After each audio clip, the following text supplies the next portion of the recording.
Malam pertama pernikahanku, bukan kekerasan yang membuatku trauma, tapi sebuah rahasia yang terkuak.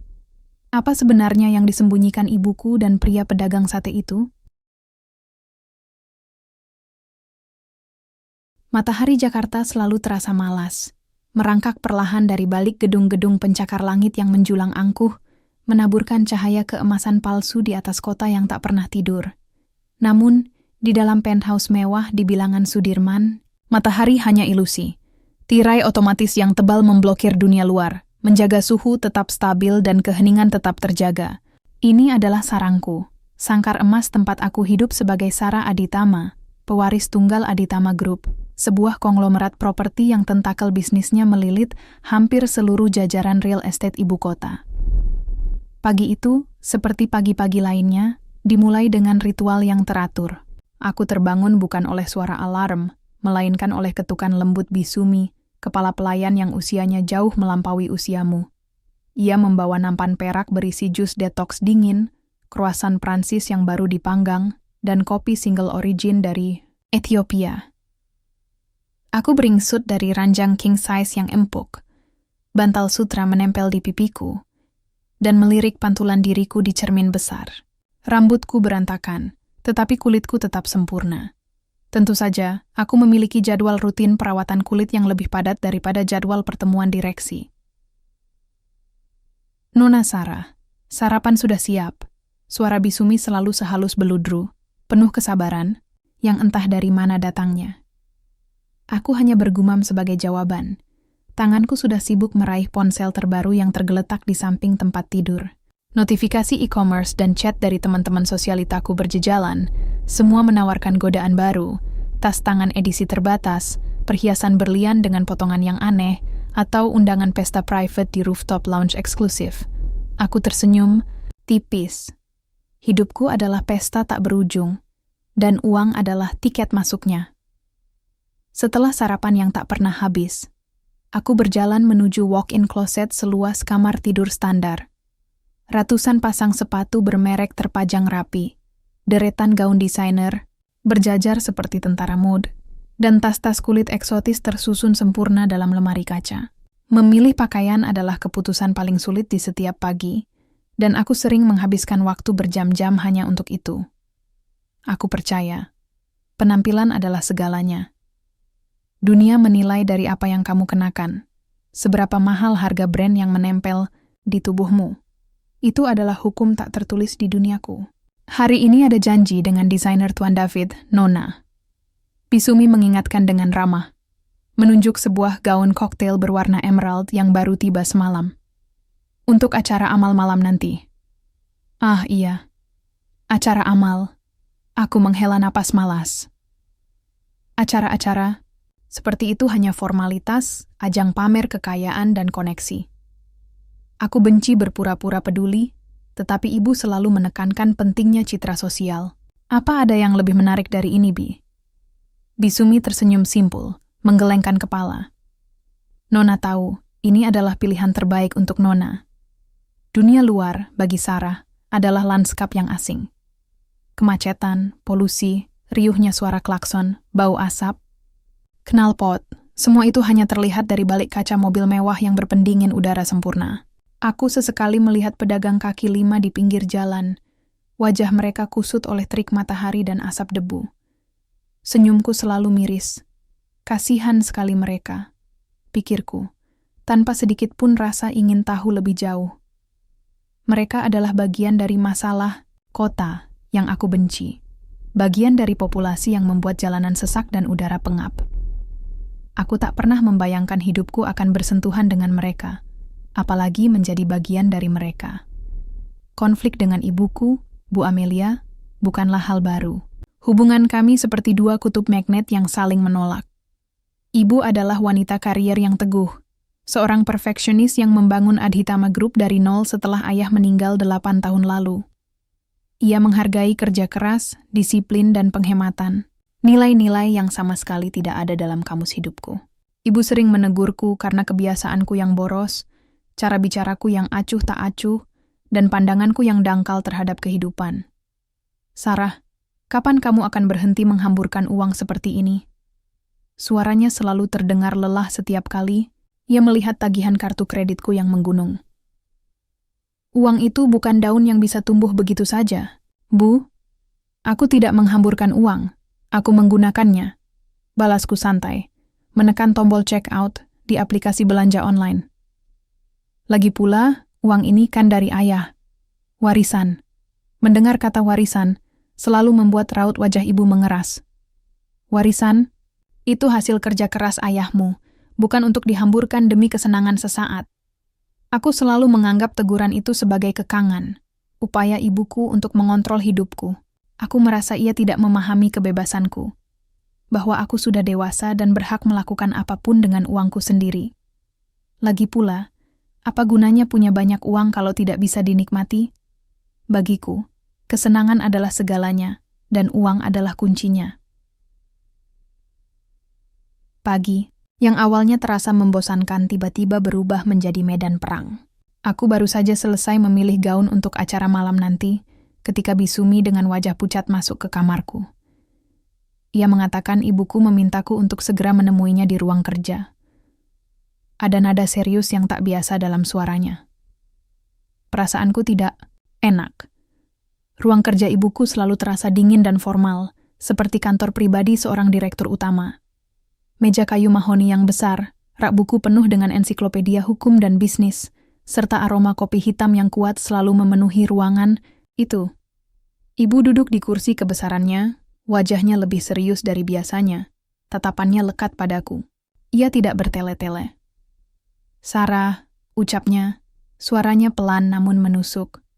Ibu sudah memutuskan, kamu akan menikah. Aku terkesiap. Menikah? Apa-apaan ini? Aku baru saja berumur 24 tahun, usiaku yang sempurna untuk bersenang-senang, menjelajahi dunia dan menikmati kebebasan. Menikah adalah penjara, belenggu yang akan merampas semua itu. Apa maksud ibu? Aku mencoba menahan diri agar tidak meledak. Aku tidak mau menikah. Aku tidak punya pacar, Bu. Dengan siapa?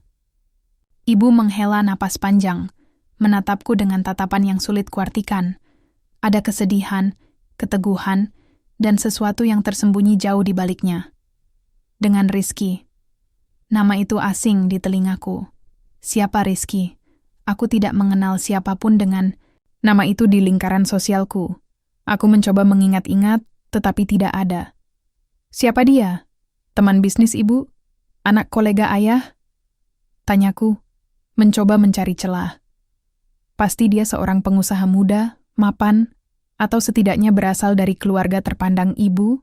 Diam sejenak, lalu ia menatapku, tatapannya menusuk sampai ke ulu hati. Dia bukan siapa-siapa yang kamu kenal. Dia pedagang sate. Duniaku runtuh. Kata pedagang sate, seperti pukulan palu godam tepat di kepalaku. Aku tidak percaya dengan apa yang baru saja kudengar. Pedagang sate? Ini pasti lelucon, sebuah lelucon yang sangat-sangat buruk. Harga diriku yang setinggi langit seolah diinjak-injak hingga lumat. Ibu bercanda, kan? Suaraku bergetar. Lebih karena kaget daripada marah. Tidak mungkin. Aku Sarah Aditama, putri dari pemilik Aditama Group. Ibu tidak mungkin menjodohkanku dengan pedagang sate. Ibu tidak bercanda, Sarah. Suara ibu tegas, tidak ada keraguan sedikit pun. Pernikahan ini akan terjadi, dan dia akan datang ke sini sore ini. Aku menatap ibuku dengan tatapan nanar, tidak bisa berkata-kata. Rasanya seperti seluruh udara di ruangan itu tersedot keluar, meninggalkan aku tercekik dalam kekejian takdir yang tiba-tiba menimpaku. Air mata mulai menggenang di pelupuk mataku, bukan air mata kesedihan, melainkan amarah yang membuncah. Aku merasa dihina, direndahkan, dan dikhianati oleh orang yang paling aku cintai. Waktu berlalu dengan lambat, setiap detiknya terasa seperti tahun. Aku mengurung diri di kamar, menangis histeris, melemparkan bantal, dan merobek-robek beberapa gaun desainer yang tak lagi kuanggap berharga. Ini adalah mimpi buruk yang paling nyata, dan aku tidak bisa bangun darinya.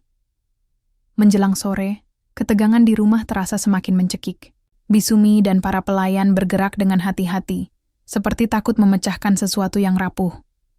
Aku duduk di ruang tamu, di sofa kulit yang mahal, mengenakan piyama sutra yang lusuh, menolak untuk bersiap-siap. Biar saja calon suamiku melihat betapa jijiknya aku padanya. Dan kemudian, bel pintu berbunyi. Bukan ketukan lembut bisumi, melainkan bunyi bel yang menggema, mengumumkan kedatangan sang algojo. Jantungku berdebar tak karuan. Aku memejamkan mata, berharap semua ini hanya ilusi. Namun, ketika aku membuka mata, di depan pintu berdiri seorang pria. Bukan pria dengan setelan jas mahal, bukan dengan tampilan high class yang biasa kulihat di lingkaran sosialku. Dia mengenakan kaos oblong berwarna pudar, celana jeans lusuh, dan sandal jepit. Rambutnya agak ikal, matanya redup namun entah mengapa tampak damai, dan ia membawa sebuah gerobak sate mini yang bersih namun sederhana, lengkap dengan arang yang masih mengepulkan asap tipis. Aroma sate yang baru dibakar memenuhi ruang tamuku, yang biasanya hanya berbau parfum mahal. Itu dia. Rizky, calon suamiku, pedagang sate. Itu, ekspresi jijik dan amarahku membuncah seperti gunung berapi yang meletus. Aku merasa dunia ini sedang mempermainkanku, dengan cara yang paling kejam. Mataku berkaca-kaca, bukan karena air mata kesedihan, tetapi karena rasa hina yang tak terperi. Ini adalah penghinaan terbesar yang pernah kualami sepanjang hidupku. Sarah, kenalkan, suara ibuku tenang, namun terasa seperti guntur di telingaku. Ini Rizky, calon suamimu. Aku hanya menatap Rizky dengan pandangan penuh kebencian, seolah ia adalah hama menjijikan yang baru saja masuk ke sarangku. Ia tersenyum tipis, sebuah senyum yang anehnya tidak terlihat mengejek, melainkan pasrah. Atau mungkin lelah. Aku tidak peduli. Yang jelas, satu hal yang pasti dalam benakku, pernikahan ini adalah akhir dari segalanya. Dan aku bersumpah, aku akan membuat hidup pria ini menderita. Ruang tamu penthouse yang biasanya tenang, kini terasa seperti medan perang tak kasat mata. Aroma sate yang mengepul dari gerobak mini milik Rizky beradu dengan parfum mahal yang melingkupi Sarah, menciptakan disonansi yang aneh dan menjengkelkan. Mataku memanas, menatap Rizky dengan nanar, seolah ia adalah perwujudan terburuk dari mimpi-mimpi terburukku. Ibu tidak mungkin serius. Suaraku melengking, memecah keheningan yang menyesakan. Aku tidak akan menikah dengannya. Ini lelucon, kan? Atau ibu sedang menguji kesabaranku? Bu Amelia, yang duduk dengan tenang di sofa seberang, hanya menatapku dengan tatapan datar. Ibu tidak sedang bercanda, Sarah. Keputusan ini sudah bulat. Bulat apanya? Aku berdiri, tanpa sadar menghentakkan kaki. Aku punya hak. Ini hidupku. Ibu tidak bisa seenaknya menentukan siapa suamiku, apalagi pedagang sate ini. Mataku melirik Rizky dengan jijik. Ia hanya berdiri di samping gerobaknya, menunduk sedikit, seolah tak berani menatapku. Sikapnya yang pasrah itu justru semakin memancing amarahku.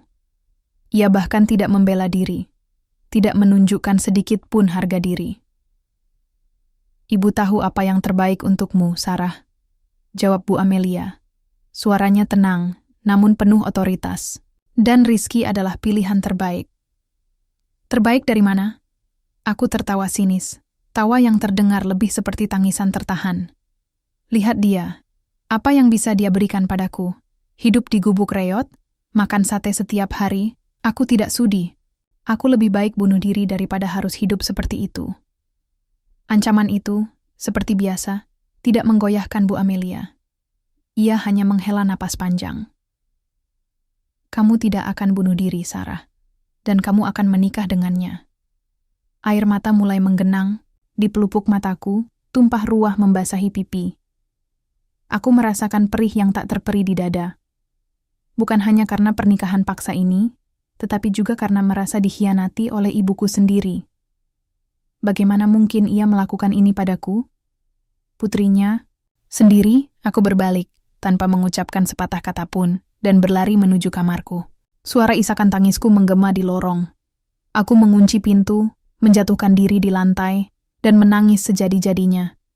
Seluruh duniaku yang sempurna, yang kupikir takkan pernah tergoyahkan, kini hancur berkeping-keping. Rizky, nama itu berputar-putar di kepalaku, membangkitkan rasa muak yang mendalam. Selama beberapa hari setelah pertemuan singkat dan mengerikan itu, aku mengurung diri di kamar. Aku menolak makan, menolak bicara, dan bahkan menolak melihat ibuku.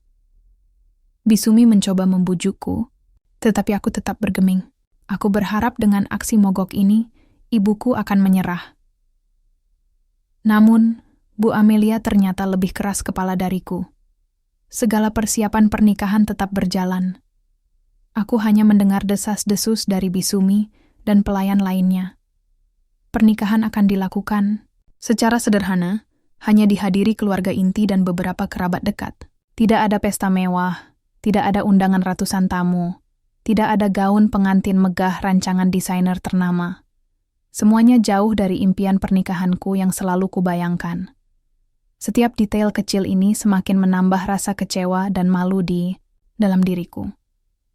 Aku merasa harga diriku telah diinjak-injak, dipermalukan di depan semua orang yang bahkan tidak akan melihat.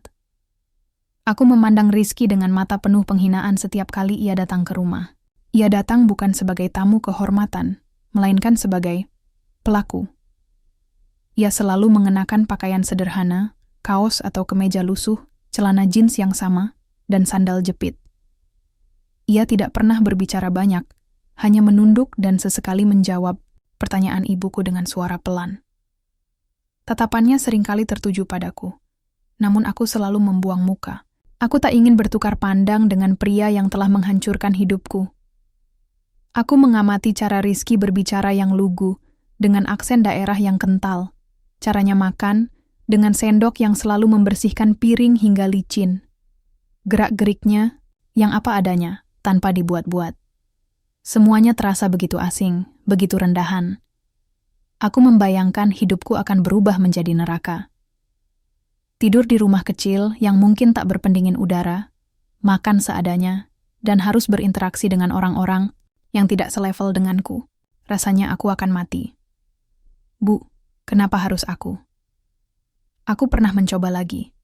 Dalam salah satu momen ketika emosiku sedikit mereda. Kenapa bukan yang lain? Kenapa harus dia? Apa yang ibu sembunyikan? Bu Amelia hanya menatapku dengan tatapan yang sama, penuh makna tersembunyi. Ini demi kebaikanmu, Sarah. Kamu akan mengerti suatu hari nanti. Aku tidak butuh kebaikan seperti ini. Balasku, frustrasi.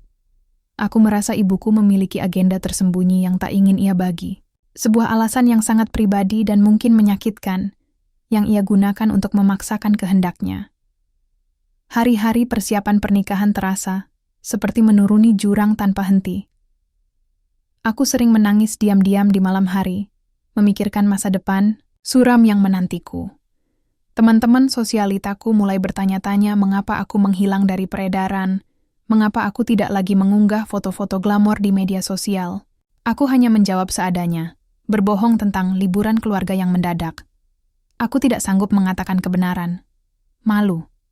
3 hari sebelum hari H, ibuku mengumumkan bahwa Rizky akan tinggal sementara di rumah kami. Ini adalah puncaknya. Aku mengamuk lagi, mengancam akan kabur dari rumah. Ibu tidak bisa melakukan ini padaku. Teriakku, menunjuk Rizky yang berdiri canggung di ambang pintu kamarku. Aku tidak mau satu atap dengannya. Aku tidak mau ada dia di sini. Dia suamimu. Sebentar lagi, Sarah, kata ibu dengan tegas. Kalian harus mulai terbiasa. Terbiasa? Terbiasa dengan mimpi buruk ini? Aku menghempaskan diri ke sofa. Berpura-pura tidak melihat Rizky yang kini sudah mulai menempati salah satu kamar tamu di lantai bawah. Aku bahkan tidak tahu bagaimana ia bisa tidur di sana. Kamar tamu itu lebih besar dan mewah dari rumah pedagang, sate manapun yang bisa kubayangkan. Setiap pagi, aku menghindari berpapasan dengannya. Aku bangun lebih siang atau sengaja menghabiskan waktu di kolam renang agar tidak bertemu dengannya di meja makan. Ketika terpaksa berpapasan, aku akan membuang muka atau langsung mengalihkan pandangan. Aku membangun dinding tebal di sekelilingku, berharap itu bisa melindungiku dari kenyataan pahit ini. Pada malam terakhir sebelum hari pernikahan, aku tidak bisa tidur. Aku mondar-mandir di kamar, hati dipenuhi kegelisahan dan kemarahan. Aku memandang keluar jendela, melihat gemerlap lampu, kota Jakarta yang seolah mengejekku.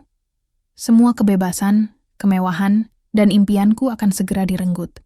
Esok, aku akan menjadi milik pria yang sama sekali tidak kuinginkan. Seorang pria yang jauh dari standar impianku. Aku duduk di ambang jendela, memeluk lututku, dan air mata kembali mengalir. Aku mengingat kembali semua impian masa depanku. Menikah dengan pria mapan yang cerdas. Punya rumah besar di luar negeri, berlibur keliling dunia, punya anak-anak cantik yang juga hidup dalam kemewahan. Semua itu kini hanyalah ilusi. Aku merasa sangat sendirian. Ibuku, orang yang seharusnya melindungiku, justru yang menjerumuskanku. Aku tidak memiliki kekuatan untuk menolak. Aku hanya seorang boneka yang dimainkan dalam skenario ibuku. Rasa putus, asa mencengkeram hatiku begitu kuat, sampai aku ingin berteriak sekeras-kerasnya. Ketika fajar mulai menyingsing, sinarnya menembus tirai kamarku. Hari itu tiba. Hari pernikahanku. Aku bangkit dari tempat tidur dengan langkah gontai. Tubuhku terasa berat seperti ada beban batu yang menempel. Tatapanku kosong, dipenuhi rasa pasrah yang mendalam. Aku mengenakan kebaya putih sederhana yang sudah disiapkan Bisumi. Bukan kebaya impianku yang berhiaskan mutiara dan berlian, melainkan kebaya yang terasa seperti kain kafan yang membungkus kebebasanku. Perias wajah profesional yang dipesan ibuku datang untuk merias wajahku. Aku membiarkan mereka melakukan apa saja yang mereka mau. Aku tidak peduli lagi. Ketika aku berjalan menuju ruangan tempat ijab kabul akan dilangsungkan, setiap langkah terasa seperti 1000 ton. Kakiku gemetar, hatiku berdebar tak karuan. Aku melihat beberapa kerabat yang hadir. Tatapan mereka bercampur aduk antara rasa iba dan ingin tahu. Mereka pasti berbisik-bisik, bertanya-tanya mengapa Putri Aditama Group menikahi seorang pedagang sate. Rasa malu ini membakar seluruh tubuhku. Rizky sudah duduk di depan penghulu, mengenakan kemeja batik sederhana. Ia terlihat tegang, namun tatapannya tetap tenang, berbeda sekali dengan badai di dalam diriku. Ia menoleh sedikit ke arahku saat aku mendekat. Ada kerlingan yang entah mengapa terasa melas di matanya. Aku hanya membuang muka. Ayah angkat Rizky, yang juga seorang pedagang di pasar tradisional, duduk di sampingnya sebagai wali.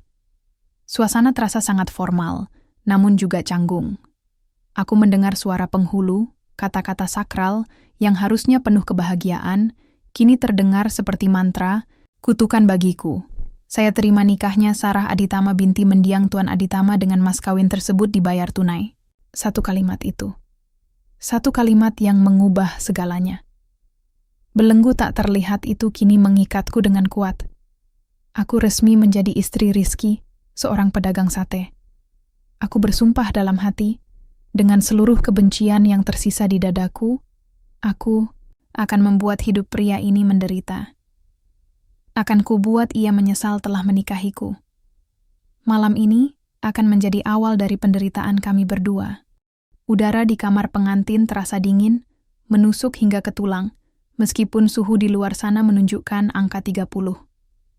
Mungkin hawa dingin itu berasal dari hatiku yang membeku, atau dari dinding-dinding mewah penthouse, yang kini terasa seperti penjara berlapis emas. Aku duduk mematung di sisi ranjang king size, memunggungiku Rizky. Gaun kebaya putih yang kupakai terasa seperti beban berat. Kainnya yang halus kini terasa kasar di kulitku. Setiap detak jantungku seperti genderang perang, mengumumkan ketakutan dan kebencian yang mendalam. Rizky, yang baru saja selesai membersihkan diri, duduk di sofa tunggal di seberang ruangan. Ia tidak mendekat, tidak mengucapkan sepatah kata pun. Kehadirannya saja sudah cukup membuatku muak.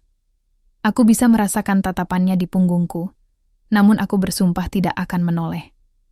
Aku membayangkan skenario terburuk, ketakutan akan sentuhannya, dan jijik dengan takdirku yang kini terikat padanya. Bagaimana mungkin aku, Sarah Aditama, harus menghadapi malam ini dengan pria asing, seorang pedagang sate yang entah bagaimana caranya bisa masuk ke dalam hidupku? Keheningan itu terasa lebih berat daripada kata-kata. Aku ingin berteriak, menendang, memecahkan semua barang di ruangan ini. Namun, tubuhku terasa kaku, terpaku oleh ketakutan yang mencekik. Aku hanya bisa mengepalkan tangan, kuku-kuku jariku, menancap tajam ke telapak tangan, berusaha meredakan gejolak emosi di dalam diriku. Beberapa menit berlalu, terasa seperti berjam-jam. Akhirnya, sebuah suara memecah keheningan. Bukan suara yang kasar atau mengancam, melainkan suara yang lembut, sedikit parau. "Sarah," kata Rizky, suaranya pelan dan berhati-hati, seolah takut mengganggu konsentrasiku yang sedang membangun dinding pertahanan. "Aku tahu kamu marah. Aku tahu kamu merasa dikhianati." Aku tak bergeming, tetap memunggunginya. Kata-katanya, yang seharusnya bisa sedikit melunakkan hatiku, justru membuatku semakin kesal. Ia tahu apa yang dia tahu tentang perasaanku. Dia hanya alat dalam skenario gila ini.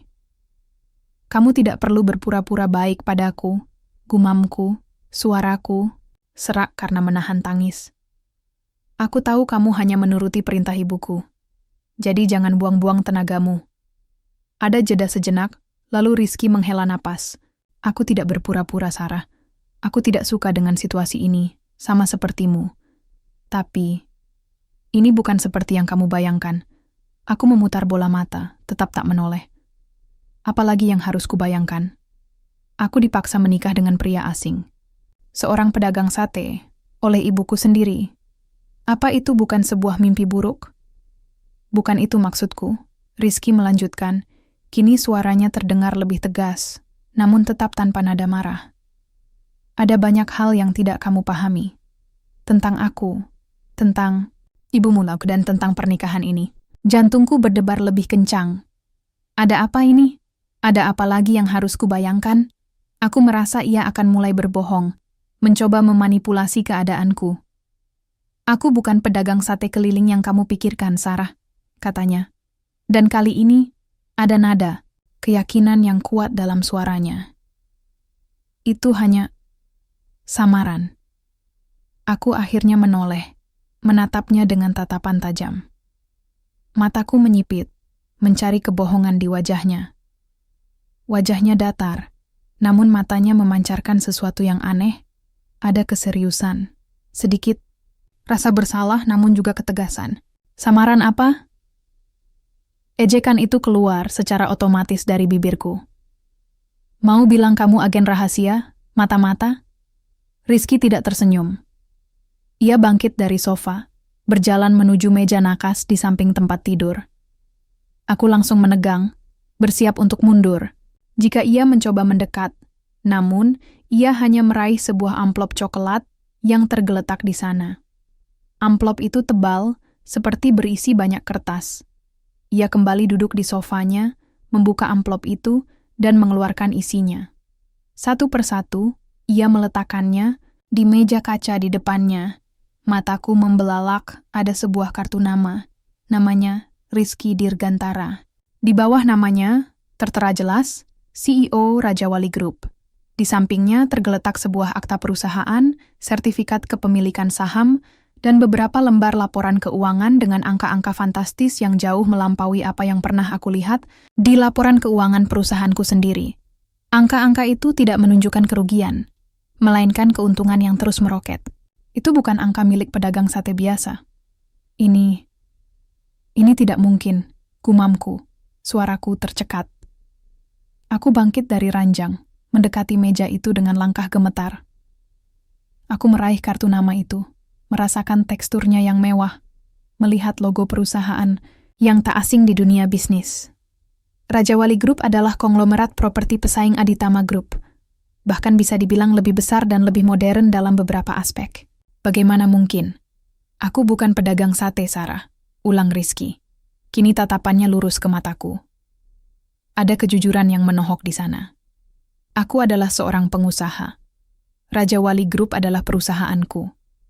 Aku menyamar sebagai pedagang sate atas permintaan ibumu. Duniaku benar-benar hancur. Bukan karena perlakuan kasar atau ancaman, melainkan karena pengungkapan ini. Semua prasangkaku, semua kebencianku, semua rasa jijikku, kini berbalik menghantamku seperti gelombang tsunami. Aku merasa sangat bodoh, sangat picik, dan sangat malu. Kenapa? Bisikku, suaraku nyaris tak terdengar. Kenapa ibu melakukan ini? Kenapa kamu mau melakukan ini? Rizky menatapku dengan tatapan yang penuh pengertian, seolah ia bisa membaca semua kekacauan dalam benakku. Ibumu, Bu Amelia, dia mengkhawatirkanmu, Sarah. Sangat mengkhawatirkanmu. Ia kemudian menjelaskan, perlahan, dengan nada tenang yang menenangkan. Bu Amelia melihat bagaimana kamu menjalani hidup. Ia melihat sifat manjamu, keborosanmu, dan pandanganmu yang dangkal tentang uang dan kebahagiaan. Ia takut kamu tidak akan bisa bertahan jika sesuatu terjadi pada kekayaanmu. Ia takut kamu tidak akan pernah belajar menghargai kerja keras atau memahami nilai-nilai kehidupan yang sesungguhnya.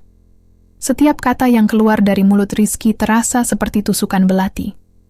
Ini lebih menyakitkan daripada dipukul. Aku melihat diriku sendiri melalui mata Rizky, melalui mata ibuku. Aku melihat semua keburukanku yang selama ini kubanggakan. Pernikahan ini, Sarah, lanjut Rizky, adalah terapi kejut yang dirancang ibumu. Ia ingin kamu belajar hidup sederhana, belajar menghargai kerja keras, dan memahami bahwa kebahagiaan sejati tidak bisa dibeli dengan uang. Jadi, ini bukan paksaan? Suaraku bergetar, lebih seperti bisikan. Rizky menggelengkan kepala. Bukan paksaan dalam artian yang kamu pikirkan. Ibumu tidak menjebakmu. Ia hanya ingin kamu berubah. Dan aku bersedia membantu. Aku melihat ketulusan di mata Bu Amelia. Ia benar-benar peduli padamu. Dan aku percaya setiap orang berhak mendapat kesempatan kedua untuk menjadi pribadi yang lebih baik. Aku terpaku di tempatku berdiri, tidak bisa berkata-kata. Air mata kembali mengalir, namun kali ini bukan air mata kemarahan, melainkan air mata, rasa malu yang membakar, penyesalan yang mendalam, dan rasa bodoh yang tak terperi.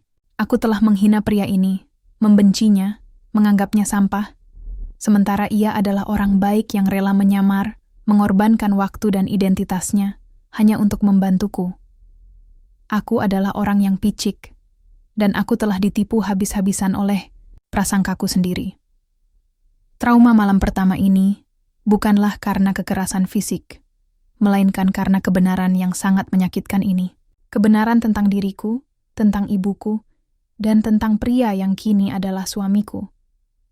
Duniamu memang tidak runtuh karena paksaan yang kejam, melainkan karena kebodohanku sendiri. Rizky tidak bergerak mendekat. Ia hanya menatapku, membiarkan aku memproses semua informasi ini. Ia tidak menghakimi, tidak menyalahkan. Hanya ada pengertian di matanya.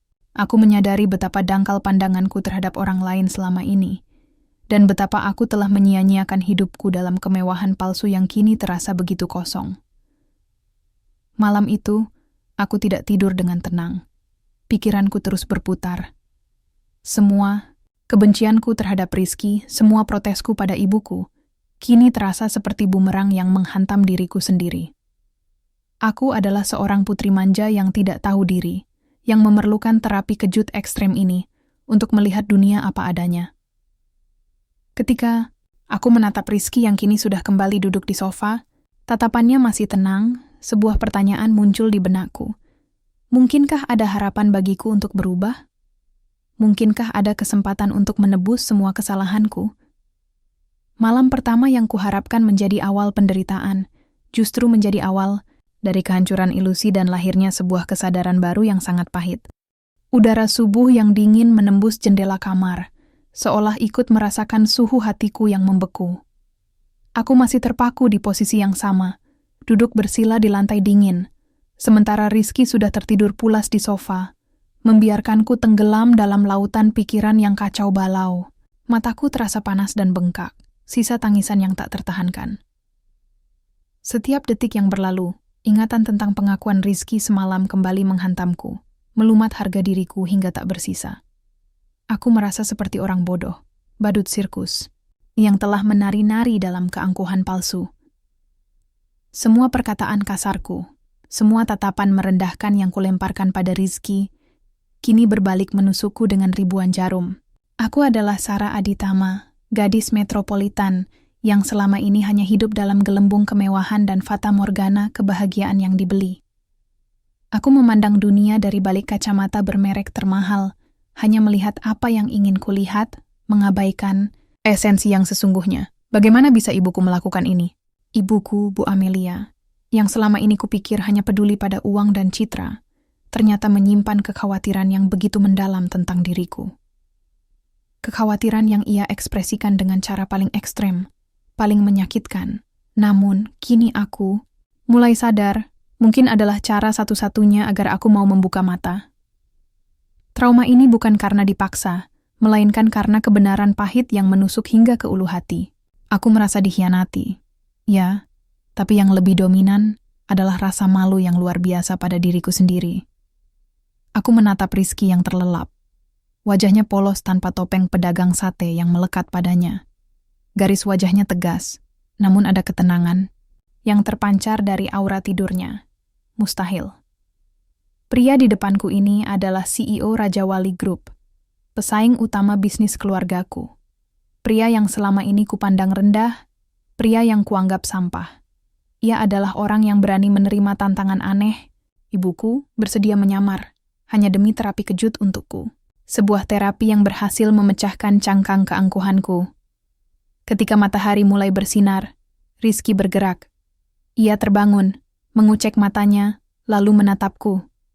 Tatapannya sama seperti semalam. Pengertian, tanpa penghakiman.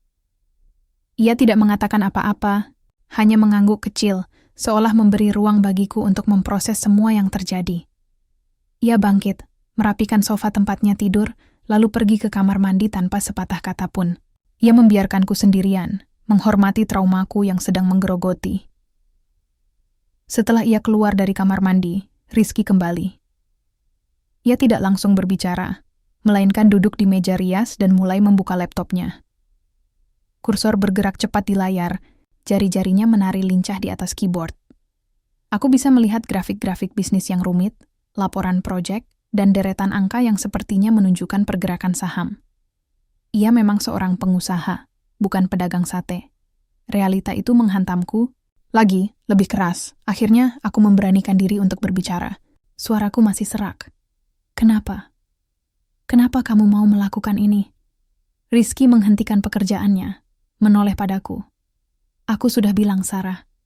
Ibumu meminta bantuanku, dan aku melihat keseriusan di matanya.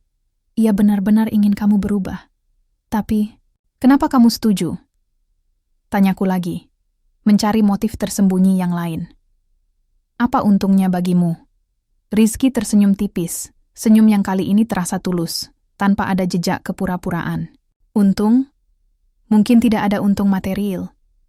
Tapi, ada kepuasan. Aku percaya setiap orang berhak mendapat kesempatan untuk menjadi pribadi yang lebih baik. Dan aku melihat potensi itu dalam dirimu, meskipun kamu sendiri belum menyadarinya. Kata-katanya, seperti air dingin yang membasahi bara api di hatiku. Potensi? Aku hanya melihat diriku sebagai gadis manja dan boros. Ia melihat potensi di balik semua sampah yang menyelimutiku. Rasa malu yang mendalam menyelimuti diriku. Aku telah menghina orang ini, menolaknya dengan begitu kasar. Sementara ia melihat kebaikan dalam diriku. Aku minta maaf, ucapku, suaraku nyaris tak terdengar. Aku menunduk, tidak sanggup menatap matanya. Aku sudah mengatakan banyak hal buruk padamu. Aku sudah bersikap sangat tidak sopan. Rizky bangkit dari kursinya, berjalan mendekat, lalu duduk di kursi sampingku. Ia tidak menyentuhku, hanya menatapku dengan tatapan lembut. Aku tahu itu tidak tulus, Sarah. Aku tahu kamu mengatakannya karena kamu marah dan takut. Aku tidak menyalahkanmu. Ia kemudian melanjutkan, nada suaranya berubah serius, seperti seorang mentor yang tengah memberikan pelajaran. Tapi, kamu harus tahu, Ini bukan tentang aku atau ibumu. Ini tentang dirimu. Ini adalah kesempatanmu untuk melihat dunia dari sudut pandang yang berbeda. Untuk menemukan apa yang benar-benar penting dalam hidup, yang tidak bisa dibeli dengan uang. Aku tidak tahu harus mulai dari mana, gumamku. Merasa begitu kecil dan tak berdaya. Selama ini, semua keputusan hidupku selalu diambilkan. Aku tak pernah menghadapi kesulitan. Mulai dari menerima kenyataan, kata Rizky. Terima bahwa hidupmu tidak lagi sama. Terima bahwa kamu harus belajar hal-hal baru. Dan terima bahwa perubahan itu baik, meskipun awalnya terasa menyakitkan. Malam pertama kami, yang kukira akan menjadi awal penderitaan fisik, justru menjadi awal dari kehancuran ilusi diriku. Itu adalah malam yang traumatis, bukan karena kekerasan, melainkan karena pengungkapan yang membongkar semua kepalsuan hidupku. Aku terlelap dalam air mata penyesalan dan kebingungan. Bermimpi buruk tentang semua perkataan kasarku kepada Rizky, tentang hidupku yang sia-sia, dan tentang ibuku yang selama ini aku kira mencintaiku tanpa syarat. Kini aku sadar, cintanya sangat besar hingga ia rela melakukan hal kejam ini demi kebaikanku. Ketika aku terbangun di pagi hari, kepalaku pusing, mataku terasa berat. Namun, ada sesuatu yang berbeda. Ada semacam bibit kesadaran baru yang mulai tumbuh di dalam diriku. Rasa malu itu masih ada, membakar setiap sel tubuhku, tetapi di baliknya, ada keinginan tipis untuk berubah. Aku menyadari betapa piciknya aku, betapa dangkalnya hidupku. Rizky sudah tidak ada di kamar. Aku turun ke dapur dan melihat Bisumi sedang menyiapkan sarapan. Aroma nasi goreng sederhana menguar, berbeda dengan aroma kroasan mewah yang biasa kucium. Aku melihat Rizky sudah duduk di meja makan, membaca koran bisnis dengan secangkir, kopi hitam di sampingnya. Ia mengenakan kemeja kasual yang rapi, jauh dari kesan pedagang sate yang lusuh. Aku duduk di kursi seberang, masih canggung. Rizky menoleh, menatapku, dan tersenyum tipis. Sudah lebih baik? Aku hanya mengangguk. Aku meraih piring nasi goreng yang disodorkan Bisumi. Untuk pertama kalinya, aku makan dengan lahap, merasakan setiap butiran nasi dan bumbu sederhana itu. Itu bukan makanan mewah, tetapi rasanya berbeda. Ada rasa kenyang yang tulus, bukan sekadar mengisi perut. Selama sarapan, Rizky tidak berbicara tentang bisnisnya atau tentang rencana ibu. Ia hanya berbicara tentang hal-hal sederhana, tentang cuaca, tentang berita pagi, tentang rencana Bisumi untuk belanja di pasar tradisional. Ia berbicara dengan tenang, tanpa ada nada sombong atau merendahkan. Ia memperlakukanku seperti seorang manusia biasa, bukan seperti putri manja yang perlu ditangani dengan hati-hati. Setelah sarapan, Rizky bersiap-siap untuk pergi. Ia mengatakan akan ke kantornya. Aku hanya mengangguk, masih merasa aneh dengan semua ini. Sebelum pergi, ia menatapku. Ini tidak akan mudah, Sarah, katanya, suaranya lembut. Tapi aku akan ada di sini untuk membantumu. Kamu tidak sendirian. Ia kemudian pergi, meninggalkan aku sendirian di rumah besar yang kini terasa sepi. Kepergiannya justru membuatku merasa kosong. Aku menyadari betapa aku bergantung pada kehadiran Rizky, meskipun selama ini aku menolaknya. Aku adalah Sarah Aditama, putri yang kini menjadi istri seorang pengusaha sukses yang menyamar sebagai pedagang sate. Dan aku harus menghadapi kenyataan pahit ini, sendirian. Aku berjalan ke balkon, memandang gedung-gedung tinggi di Jakarta yang dulu kubanggakan. Kini, mereka terlihat seperti monumen keangkuhan dan kekosongan. Aku menyadari betapa jauh aku tertinggal dalam memahami dunia nyata. Ini adalah titik awal yang baru, sebuah perjalanan yang mungkin akan sangat menyakitkan. Tetapi aku tahu, aku harus menjalaninya. Bibit kesadaran yang tumbuh itu kini mulai berakar, meski masih rapuh. Pagi-pagi awal di rumah Rizky terasa berbeda. Jauh dari hingar-bingar kehidupanku yang dulu. Bukan lagi aroma kroasan dan kopi mahal, melainkan semerbak nasi goreng yang dimasak Bisumi dengan cinta. Aku masih duduk di meja makan, berusaha menelan suapan demi suapan, meskipun nafsu makanku belum sepenuhnya kembali. Rizky sudah pergi ke kantornya yang sesungguhnya. meninggalkan aku dengan segudang pikiran yang berputar-putar di kepala. Rumah Rizky yang kini menjadi rumahku, jauh dari definisi mewah yang kukenal. Ini adalah rumah dengan 2 lantai bergaya, minimalis modern di sebuah kompleks perumahan yang tenang. Tidak ada kolam renang pribadi, tidak ada walk-in closet seluas kamarku, dan tidak ada belasan pelayan yang siap sedia.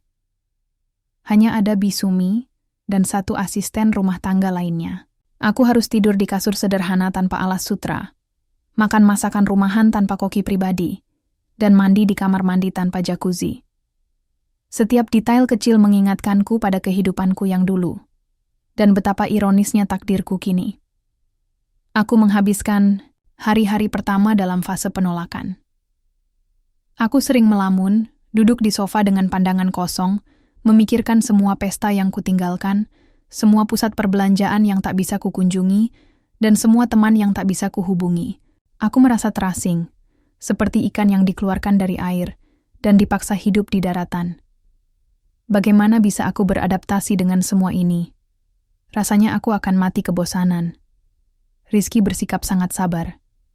Ia tidak menuntut apa-apa dariku.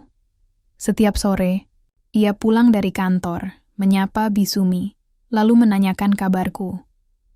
Ia tidak memaksaku berbicara, tidak mendesakku untuk beradaptasi dengan cepat. Ia hanya selalu ada, sebuah kehadiran yang menenangkan, namun sekaligus mengganggu. Ia mencoba mendekatiku melalui tindakan kecil, menyiapkan sarapan di hari libur, memperbaiki keran yang bocor di dapur, atau hanya duduk diam menemaniku saat aku menonton televisi yang programnya jauh dari seleraku. Aku masih menjaga jarak. Meskipun sudah tahu identitas aslinya, rasa malu dan harga diri yang hancur masih menjadi tembok tebal di antara kami. Aku akan menjawabnya seadanya, seringkali dengan nada dingin, dan berusaha sebisa mungkin menghindari kontak mata. Setiap kali, ia menunjukkan kebaikan. Aku justru merasa semakin buruk. Ia begitu baik, sementara aku begitu jahat. Nona Sarah, mau coba buat kue? Bisumi pernah menawarkan dengan senyum ramah saat aku duduk melamun di dapur. Aku hanya menggeleng. Tidak, Bi, aku tidak bisa apa-apa. Memang benar, sepanjang hidupku, aku tidak pernah melakukan pekerjaan rumah tangga. Memasak, mencuci piring, itu adalah hal-hal yang dilakukan oleh orang lain. Setidaknya coba belajar sedikit, Nona. Bisumi mencoba lagi. Nona Rizky suka masakan rumahan. Mendengar nama Rizky membuatku tersentak. Aku merasa seolah Bisumi sedang bersekongkol dengan ibuku. Biar saja, Bi, itu urusan ibu. Ketidaknyamanan ini semakin bertambah ketika ibuku, Bu Amelia, datang berkunjung. Aku berharap ia datang untuk meminta maaf, untuk memelukku, dan mengatakan semua ini hanyalah lelucon. Namun tidak. Ia datang dengan tatapan yang sama. Tegas, namun ada sedikit kelegaan yang terselip. Bagaimana? Sudah mulai terbiasa? Tanyanya, suaranya tenang, saat kami duduk di ruang tamu. Aku menatapnya dengan perasaan bercampur aduk. Amarah, kesedihan, dan kerinduan. Terbiasa apa, Bu? Terbiasa hidup seperti ini? Ibu tega sekali padaku. Bu Amelia menghela napas panjang. Ibu tidak tega, Sarah. Justru karena ibu sayang, ibu melakukan ini. Ibu ingin kamu menjadi wanita yang mandiri, yang bisa bertahan dalam situasi apapun. Ibu tidak akan selalu ada untukmu. Kata-kata itu menyakitkan, namun ada kebenaran di dalamnya yang tak bisa kubantah. Aku tahu ibuku memiliki kekhawatiran yang valid. Aku memang manja, boros, dan tidak tahu apa-apa tentang kehidupan.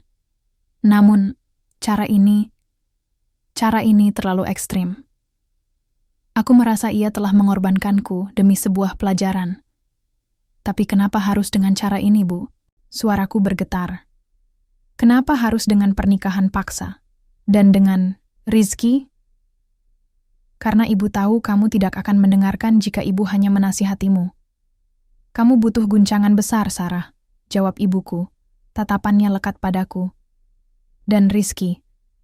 Ibu memilihnya karena ibu tahu dia pria baik. Dia bisa membimbingmu, bukan hanya dari sisi materi, tapi juga dari sisi karakter. Dia adalah orang yang jujur, bertanggung jawab, dan memiliki integritas. Ibu tahu, dia akan menjagamu dan membantumu berubah. Sikap ibuku yang tegas itu, bukannya membuatku semakin marah, justru sedikit demi sedikit menumbuhkan bibit kekaguman. Ibuku adalah wanita yang sangat kuat, rela melakukan apapun demi kebaikan anaknya, meskipun harus melukai perasaan anaknya sendiri. Aku mulai melihat sisi lain dari diriku yang ia coba perbaiki. Perlahan, hari demi hari, aku mulai merasakan berbagai emosi baru. Amarah perlahan mereda, digantikan oleh kesedihan dan penyesalan atas semua kesalahanku. Aku mulai mengamati detail-detail kecil yang selama ini kuabaikan. Aku melihat Rizky tersenyum tulus saat Bisumi menyajikan teh, atau bagaimana ia berbicara dengan hormat kepada tukang kebun. Ketidakpedulian yang biasa kugunakan sebagai tameng, kini sedikit demi sedikit terkikis. Aku mulai menyadari ketenangan yang didapat dari kesederhanaan. Udara di rumah ini terasa lebih segar, tidak pengap seperti di penthouse. Aku bisa mendengar suara burung di pagi hari dan merasakan angin sepoi-sepoi yang masuk melalui jendela tanpa harus menyalakan AC sampai maksimal. Ada kedamaian yang asing, namun menenangkan. Suatu sore, saat Rizky sedang menelepon di ruang keluarga, aku tak sengaja mendengar sebagian percakapannya. Ia berbicara tentang proyek besar di Surabaya, ekspansi bisnis ke sektor properti baru, dan pertemuan dengan investor asing. Nada suaranya penuh percaya diri, menunjukkan otoritas dan keahlian yang jauh dari seorang pedagang sate. Dana miliaran itu harus disiapkan secepatnya, kata Rizky di telepon. Kita harus pastikan semuanya berjalan lancar. Ini akan jadi langkah besar bagi Raja Wali Group. Jantungku berdebar kencang. Raja Wali Group, miliaran, proyek besar. Kata-kata itu menegaskan kembali identitas Rizky yang sesungguhnya. Aku merasa semakin kecil dan tidak berarti. Aku, yang selama ini merasa besar karena warisan ayahku, ternyata tidak tahu apa-apa tentang dunia bisnis yang sebenarnya. Sementara Rizky, dengan usianya yang mungkin tak jauh beda denganku, sudah memimpin sebuah konglomerat besar. Aku menyadari betapa jauh aku tertinggal dalam memahami dunia nyata dan betapa dangkalnya pengetahuanku. Malam itu, aku duduk di balkon, kamar, memandangi bintang-bintang yang terlihat lebih jelas daripada di Jakarta Pusat yang penuh polusi cahaya. Aku tidak menangis, hanya ada kehampaan. Aku telah menghabiskan 24 tahun hidupku dalam kemewahan palsu, membangun ilusi kebahagiaan dari tumpukan uang. Dan kini, semuanya hancur. Meskipun terasa sangat menyakitkan, di tengah kehampaan, itu ada secercah cahaya. Sebuah pertanyaan muncul di benakku. Jika Rizky bisa mencapai semua ini dengan kerja keras dan kejujuran, mengapa aku tidak bisa berubah? Mengapa aku harus terus hidup dalam bayang-bayang masa lalu dan kebodohanku sendiri? Pertanyaan itu berputar-putar di kepalaku, membangkitkan sebuah tekad tipis yang mulai berakar. Aku tahu ini akan sulit, sangat sulit. Tapi mungkin terapi kejut ini memang adalah yang kubutuhkan. Mungkin inilah kesempatan terakhirku untuk menjadi pribadi yang lebih baik. Bayang-bayang kenyataan baru ini memang menyeramkan, tetapi entah mengapa, aku merasa sedikit lebih ringan. Mungkin ini adalah awal dari sesuatu yang sesungguhnya. Beberapa minggu berlalu. Aku mulai terbiasa dengan rutinitas baru di rumah Rizky, meskipun sebagian diriku masih merindukan kemewahan dan kebebasan yang dulu. Aku belajar memasak masakan sederhana dari Bisumi, meskipun hasilnya seringkali gosong atau terlalu asin. Aku mencoba membantu membersihkan rumah, meskipun gerakanku masih kaku dan canggung.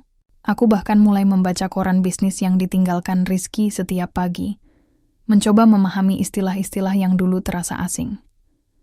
Namun, perubahan ini tidaklah mudah. Aku masih sering merasa frustrasi dan kesepian. Aku merindukan teman-teman, sosialitaku, meskipun aku tahu, mereka mungkin hanya tertarik padaku karena uangku. Aku merindukan shopping spree tanpa batas, meskipun aku tahu, itu hanya kesenangan sesaat. Aku merindukan diriku yang dulu, meskipun aku tahu, itu adalah diri yang palsu. Suatu sore, aku memutuskan untuk pergi ke pusat perbelanjaan, hanya untuk sekadar melihat-lihat. Aku memakai pakaian sederhana yang kupinjam dari Bisumi, merasa aneh dengan penampilanku yang biasa. Aku berjalan-jalan di antara butik-butik mewah, melihat gaun-gaun indah dan tas-tas mahal yang dulu sering kubeli. Rasa ingin memiliki itu masih ada, namun tidak sekuat dulu.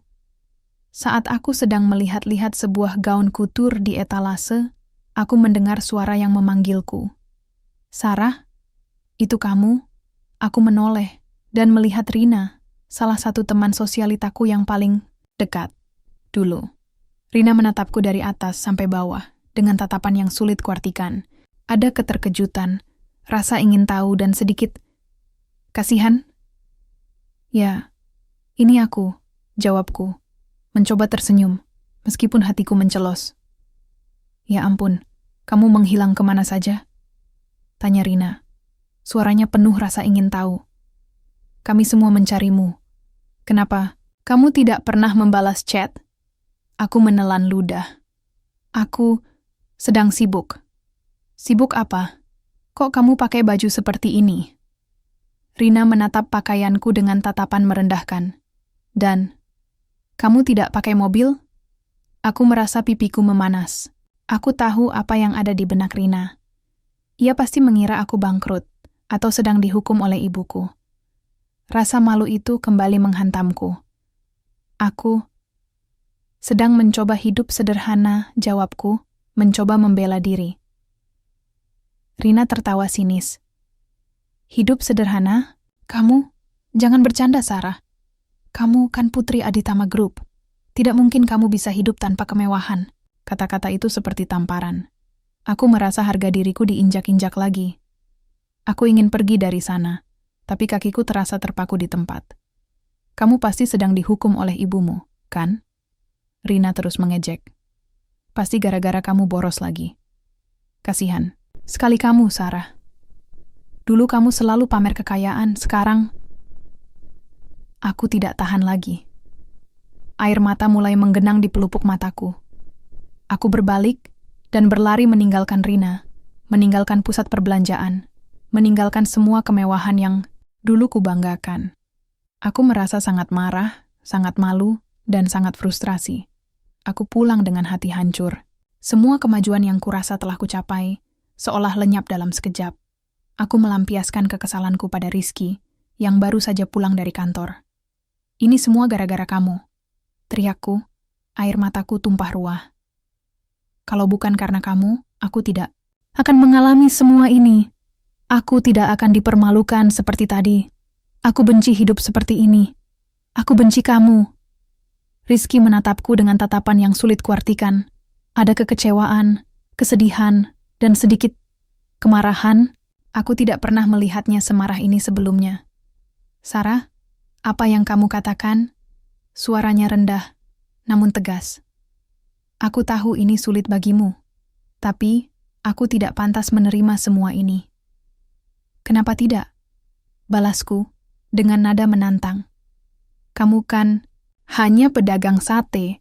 Kamu kan hanya menuruti perintah ibuku. Kamu tidak punya hak untuk mengatur hidupku." Rizky menghela napas panjang, mencoba menenangkan diri. "Aku memang menuruti permintaan ibumu. Tapi, aku melakukan ini karena aku ingin membantumu. Aku melihat potensi dalam dirimu, Sarah. Aku percaya kamu bisa berubah. Berubah jadi apa?" Aku tertawa sinis. "Jadi orang miskin sepertimu? Aku tidak mau. Aku lebih baik mati daripada harus hidup seperti ini." Rizky terdiam sejenak, lalu menatapku dengan tatapan yang membuatku tersentak. Ada kesedihan yang mendalam di matanya. "Aku tidak berharap apa-apa darimu, Sarah," ucapnya, suaranya bergetar. "Aku tidak berharap kamu mencintaiku atau menghargaiku, tapi setidaknya hargai niat baikku. Aku sudah mengorbankan banyak hal untuk ini. Aku sudah mempertaruhkan reputasiku, pekerjaanku, dan perasaanku. Dan kamu memperlakukanku seperti sampah." Aku terdiam, merasa bersalah. Namun, amarahku masih terlalu besar untuk mengakui kesalahanku.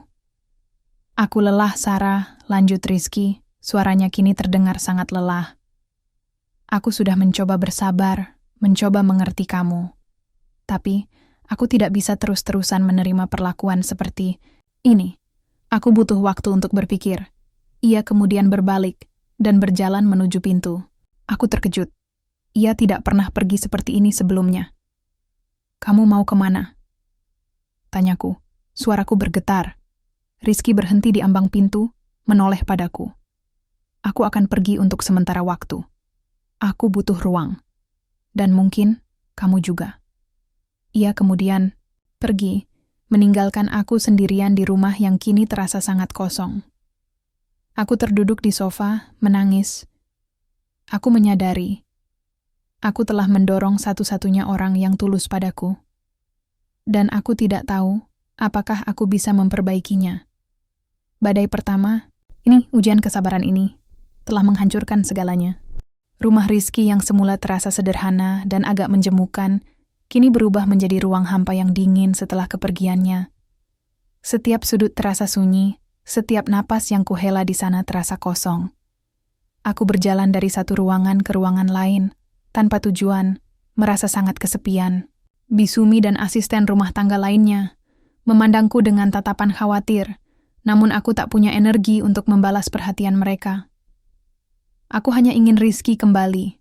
Keputusannya untuk pergi, meskipun hanya sementara, menghantamku lebih keras daripada perkataan pedas Rina. Aku menyadari betapa aku bergantung pada kehadiran Rizky, meskipun selama ini aku mati-matian menolaknya. Aku adalah Sarah Aditama, gadis manja yang tak pernah peduli pada siapapun kecuali diriku sendiri, kini merasa kehilangan seseorang yang kucaci maki. Ironi itu terasa menusuk. Aku duduk di sofa tempat Rizky biasa membaca koran. Pandanganku kosong menatap layar televisi yang tidak menyala. Pikiranku berkelana, memutar ulang semua perkataanku semalam.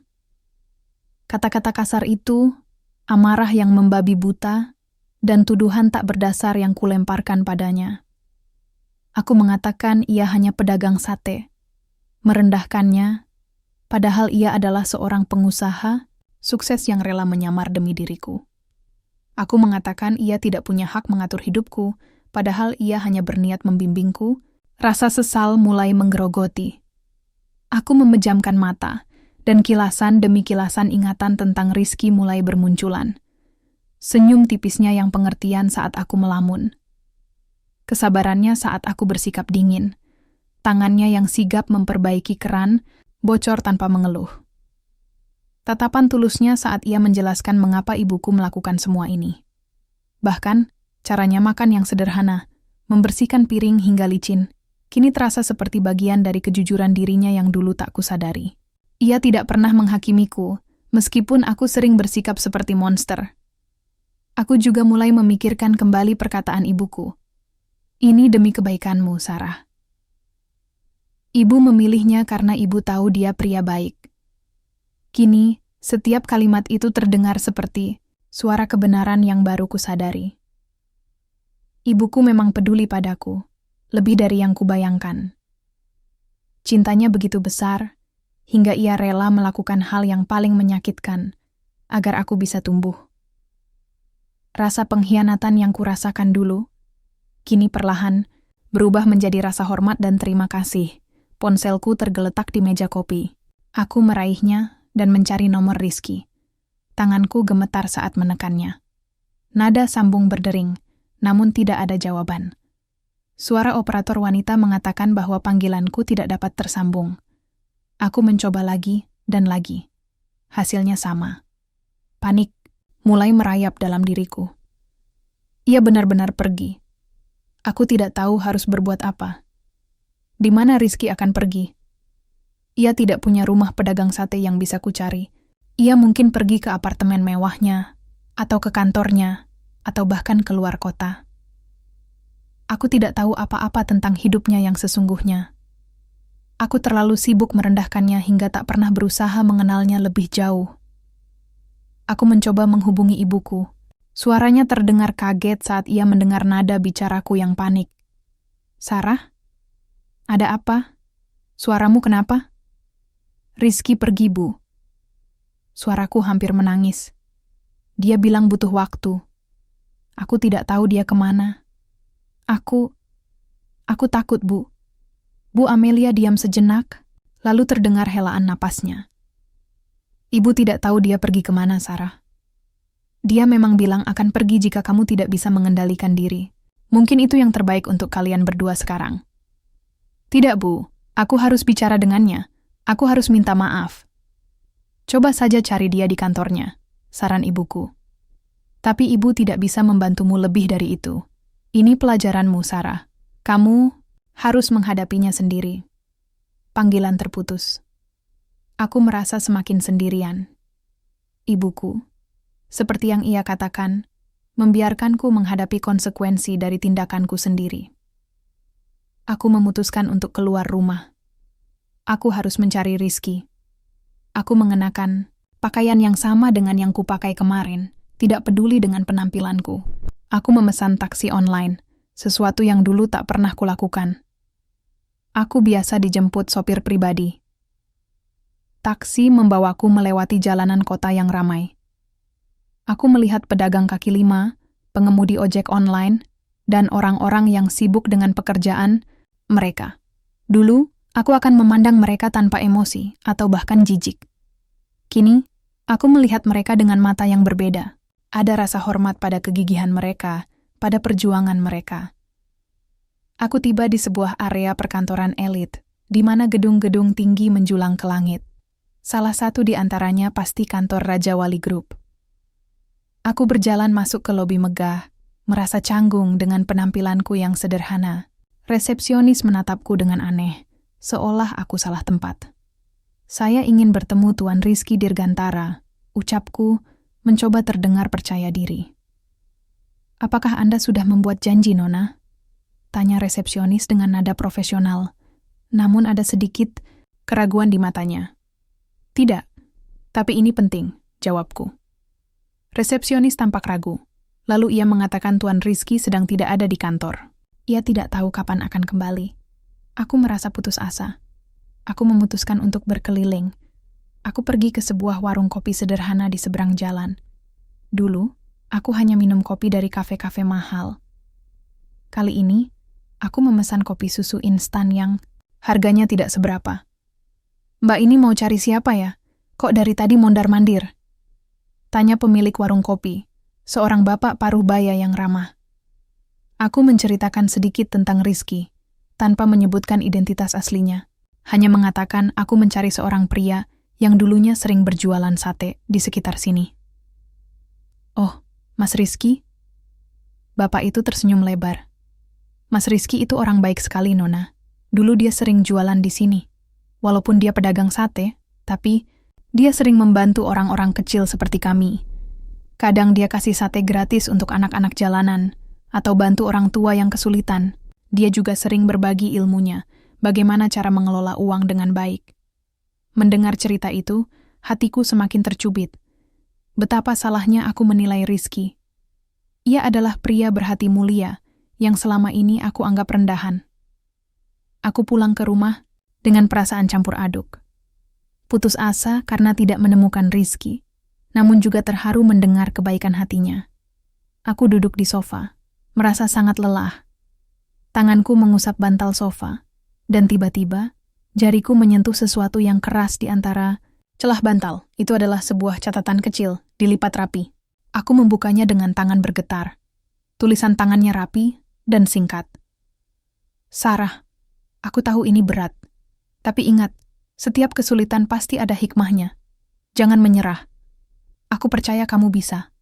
Carilah kebahagiaanmu sendiri yang tidak bisa dibeli dengan materi. Rizky, tidak ada nada menyalahkan, tidak ada amarah, hanya harapan.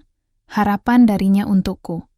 Air mataku kembali mengalir, namun kali ini bukan air mata penyesalan, melainkan air mata yang dibasahi tekad. Catatan itu adalah dorongan yang kubutuhkan. Aku menyadari, aku tidak bisa lagi hidup dalam bayang-bayang masa lalu dan kebodohanku. Aku tidak bisa terus-terusan meratapi nasib. Aku harus berubah. Aku harus mencari Rizky, bukan hanya untuk meminta maaf, tapi untuk menunjukkan kepadanya, kepada ibuku, dan terutama kepada diriku sendiri, bahwa aku bisa menjadi pribadi yang lebih baik. Bahwa trauma malam pertama itu adalah titik balik, bukan akhir dari segalanya. Aku harus berjuang untuk kebahagiaanku sendiri. Setelah membaca catatan Rizky, sebuah energi baru merasuki diriku. Tekad itu kini bukan lagi bibit rapuh, melainkan sudah tumbuh menjadi keyakinan yang kuat. Aku harus menemukan Rizky, bukan sekadar meminta maaf, melainkan untuk menunjukkan kepadanya bahwa aku serius ingin berubah, bahwa aku ingin menjadi pribadi yang layak mendapatkan kebaikan dan ketulusannya. Pagi harinya, aku bangun lebih awal dari biasanya. Aku tidak lagi peduli dengan penampilanku yang sederhana. Yang penting adalah menemukan Rizky. Aku mencari di internet, mencoba mencari tahu di mana kantor pusat Raja Wali Group berada. Setelah mendapatkan alamat, aku memesan taksi online. Aku tidak meminta Bisumi atau siapapun untuk mengantarku. Aku harus melakukan ini sendiri. Perjalanan ke kantor pusat Raja Wali Group terasa panjang. Aku menatap keluar jendela, mengamati lalu lalang orang-orang yang sibuk dengan urusan mereka. Setiap wajah yang kulihat, setiap percakapan yang tak sengaja, kudengar, terasa lebih nyata, lebih hidup daripada yang pernah kurasakan saat aku masih terkurung dalam sangkar emasku. Aku mulai merasa seperti bagian dari mereka, bukan lagi orang asing yang terpisah oleh dinding kemewahan.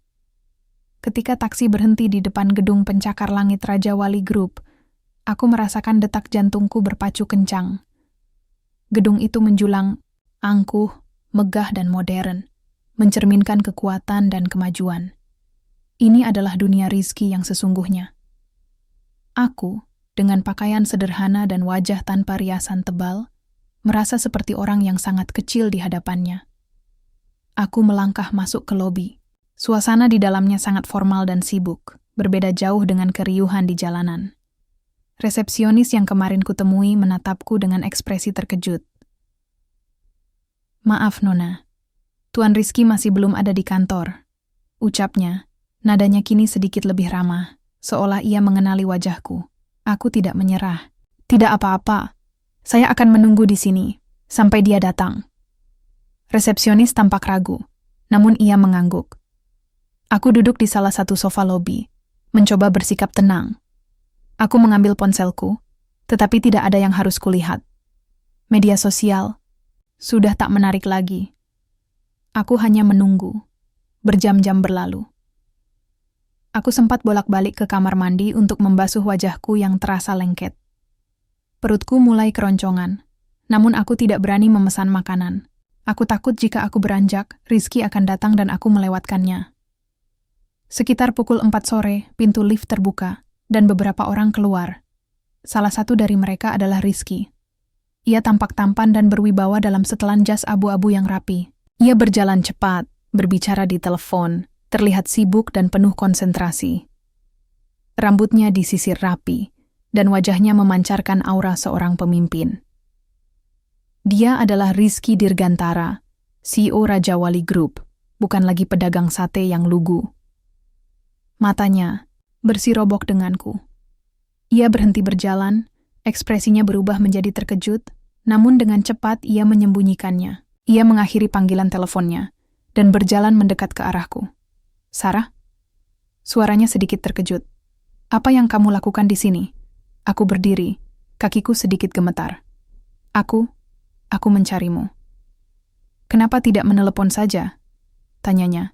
Nada, suaranya datar, tidak menunjukkan emosi apapun.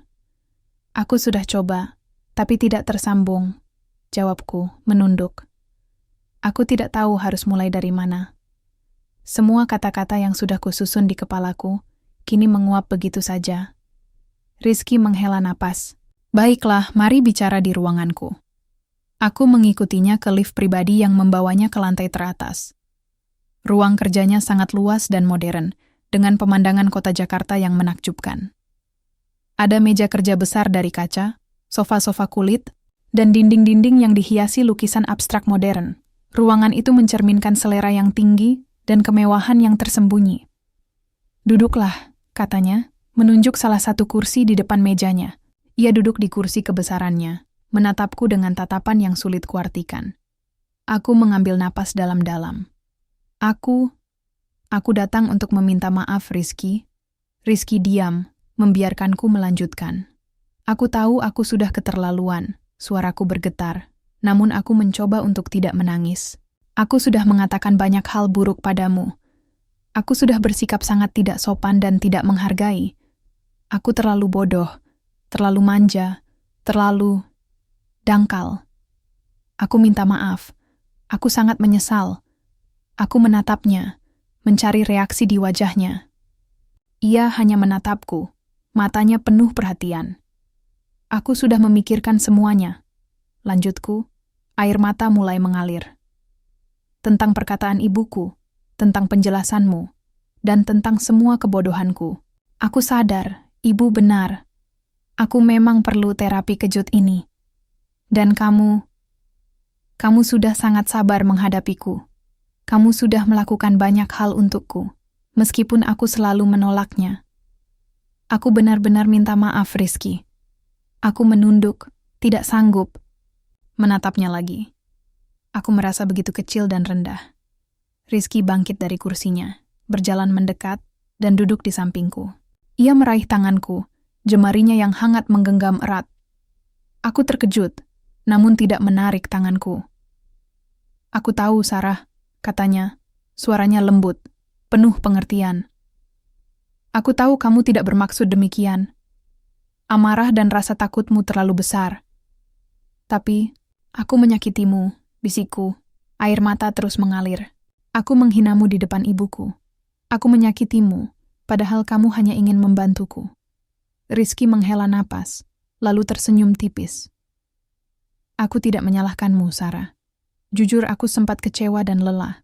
Tapi aku tahu, itu bagian dari prosesmu. Aku tidak ingin kamu meminta maaf hanya karena kamu merasa bersalah. Aku ingin kamu meminta maaf karena kamu benar-benar memahami apa yang sudah terjadi. Aku menatapnya dan melihat ketulusan di matanya. Ia tidak menuntut apa-apa dariku. Ia hanya ingin aku memahami. Aku berjanji akan berubah, Rizky. Ucapku. Kini dengan suara yang lebih yakin. Aku akan belajar. Aku akan mencoba menjadi pribadi yang lebih baik. Aku ingin membuktikan bahwa terapi kejut ini tidak sia-sia. Aku tidak mau lagi menjadi gadis manja yang tidak tahu diri. Rizky tersenyum, dan senyumnya kali ini terasa begitu hangat, menenangkan. Aku tahu kamu bisa, Sarah. Aku tidak pernah meragukannya. Ia kemudian melepaskan genggaman tanganku dan mengusap air mata di pipiku dengan ibu jarinya. Sentuhan itu terasa lembut, penuh kehangatan yang belum pernah kurasakan sebelumnya. Jadi, apakah kamu mau kembali ke rumah? Tanyaku, memberanikan diri. Rizky mengangguk. Tentu saja, tapi ada satu hal yang ingin aku pastikan. Ia menatapku serius. Perubahanmu harus tulus, Sarah. Bukan karena paksaan atau karena takut akan apapun. Tapi karena kamu benar-benar menginginkannya untuk dirimu sendiri. Aku mengangguk cepat. Aku bersumpah, aku menginginkannya untuk diriku sendiri. Pertemuan kembali ini terasa seperti sebuah titik balik yang sesungguhnya. Aku tidak hanya meminta maaf, tetapi aku juga mengungkapkan semua penyesalan dan keinginanku untuk berubah. Dan Rizky, dengan ketulusannya, menerima itu. Trauma malam pertama yang telah menghancurkan duniaku, kini justru menjadi jembatan yang menghubungkan kami. Aku merasa, untuk pertama kalinya dalam hidupku, aku berada di jalur yang benar. Perjalanan kembali ke rumah Rizky terasa berbeda, jauh lebih ringan.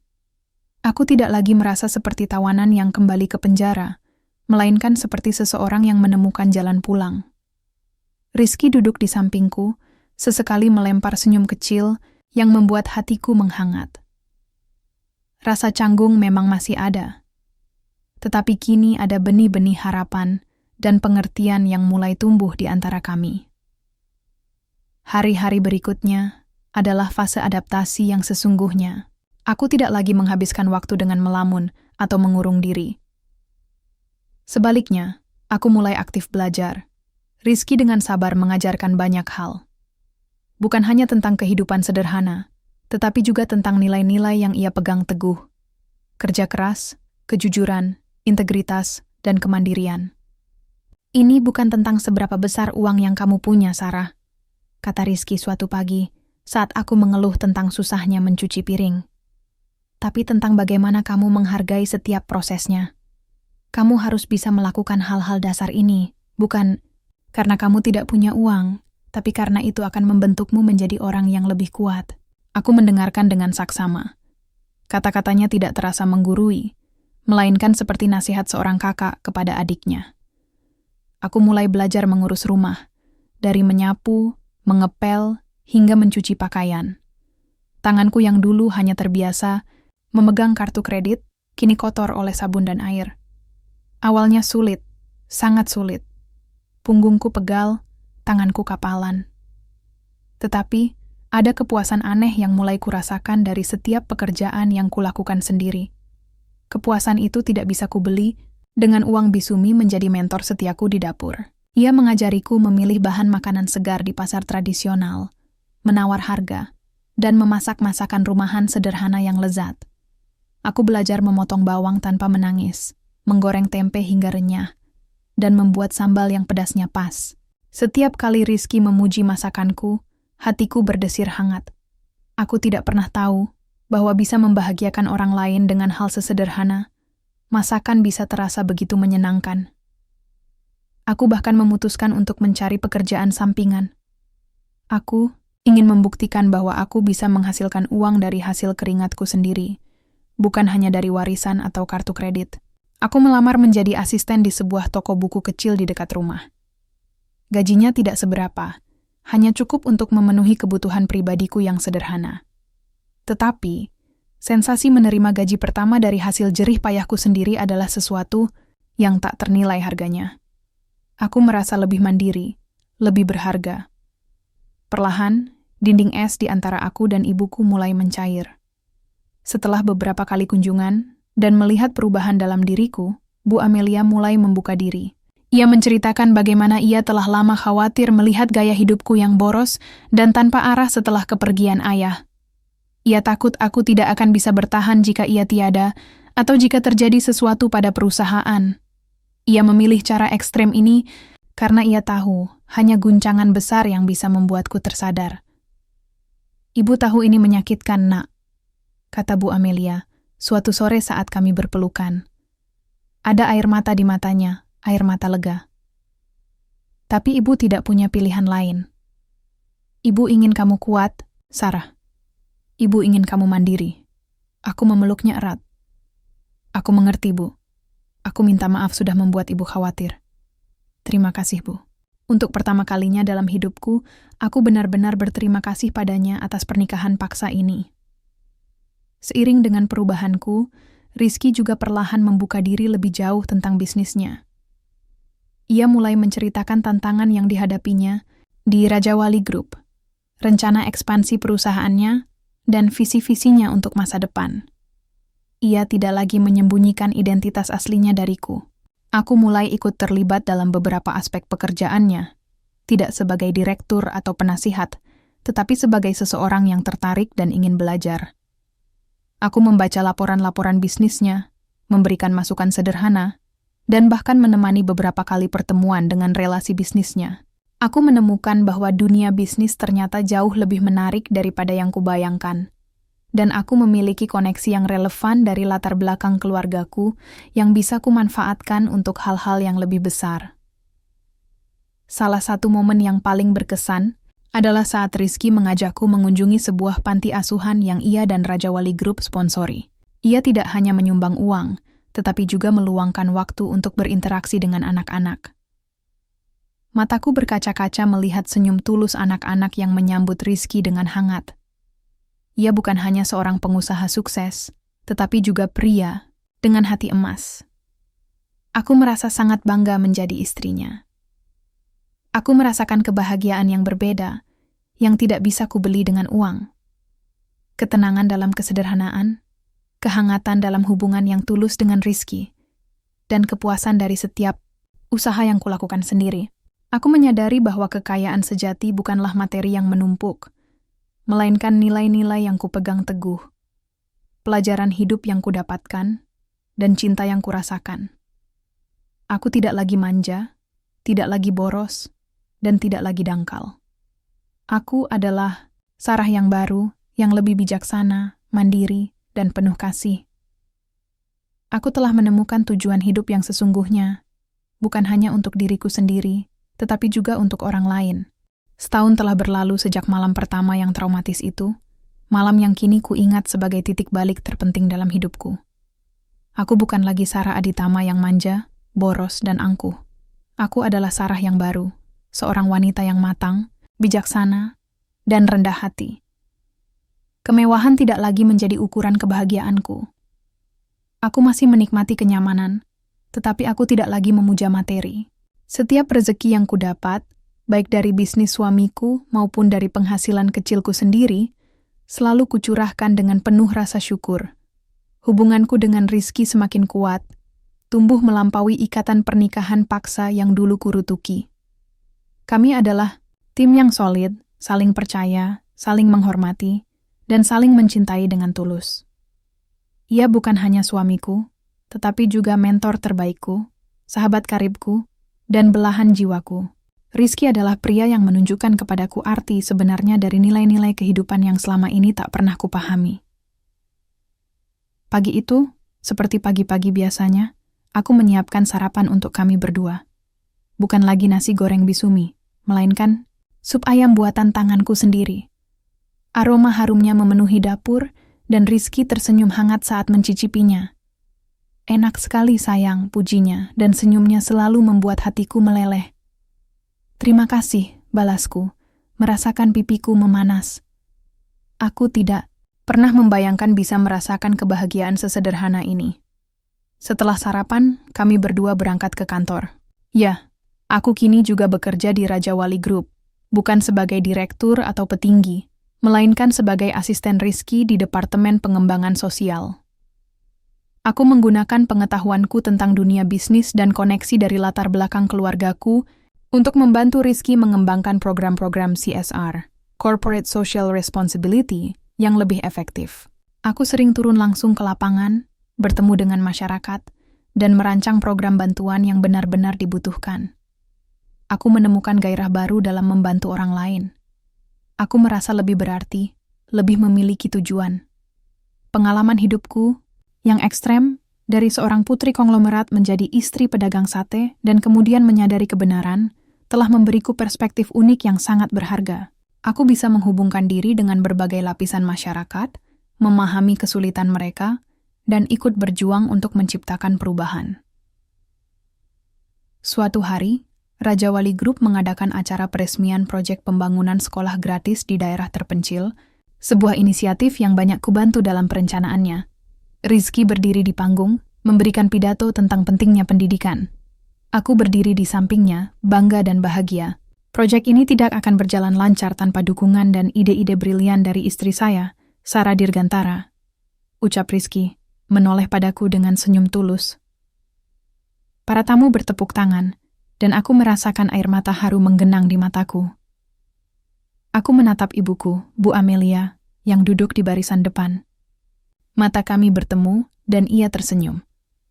Senyumnya penuh kebanggaan, dan aku tahu, ia tidak lagi khawatir tentang masa depanku. Ia telah berhasil mengubahku menjadi wanita yang ia impikan. Hubungan kami kini sangat dekat, lebih dari sekadar ibu dan anak, melainkan sebagai dua wanita dewasa yang saling memahami dan menghormati. Ketika acara selesai, Rizky menggandeng tanganku. "Bagaimana perasaanmu, Sarah?" tanyanya. Aku menatapnya, mataku berkaca-kaca. Aku sangat bahagia, Rizky. Aku tidak pernah membayangkan bisa merasakan kebahagiaan seperti ini. Ia tersenyum, lalu memelukku erat. Semua ini karena kamu, Sarah. Karena kamu memilih untuk berubah. Aku menyadari, trauma malam pertama itu adalah sebuah anugerah. Itu adalah guncangan keras yang aku butuhkan untuk keluar dari kepompong kemanjaan dan melihat dunia apa adanya. Pahit memang rasanya, tetapi dari kepahitan itu, tumbuhlah kebahagiaan yang tulus dan abadi. Aku belajar bahwa cinta sejati bukanlah tentang kemewahan, tetapi tentang penerimaan, pengertian, dan kemampuan untuk tumbuh bersama. Malam itu, di balkon rumah kami yang sederhana, aku dan Rizky duduk berdampingan, memandangi bintang-bintang yang bertebaran di langit Jakarta. Tidak ada lagi pikiran tentang pesta glamor atau belanja tanpa batas. Hanya ada ketenangan, kebersamaan, dan rasa syukur yang mendalam. Aku menoleh pada Rizky. Dulu aku membencimu, menganggapmu penghancur hidupku. Sekarang, aku tidak bisa membayangkan hidupku tanpamu. Rizky mencium keningku lembut. Kita berdua sama-sama belajar, Sarah, dan kita tumbuh bersama. Aku tidak lagi menyesali takdir pernikahanku dengan seorang pedagang sate. Justru sebaliknya, aku bersyukur. Aku bersyukur kepada ibuku yang keras kepala dan kepada Rizky yang tulus dan sabar. Mereka berdua adalah kunciku untuk menemukan kebahagiaan sejati. Aku, Sarah Aditama, adalah bukti hidup bahwa terkadang trauma yang paling pahit bisa menjadi awal dari kehidupan yang paling indah.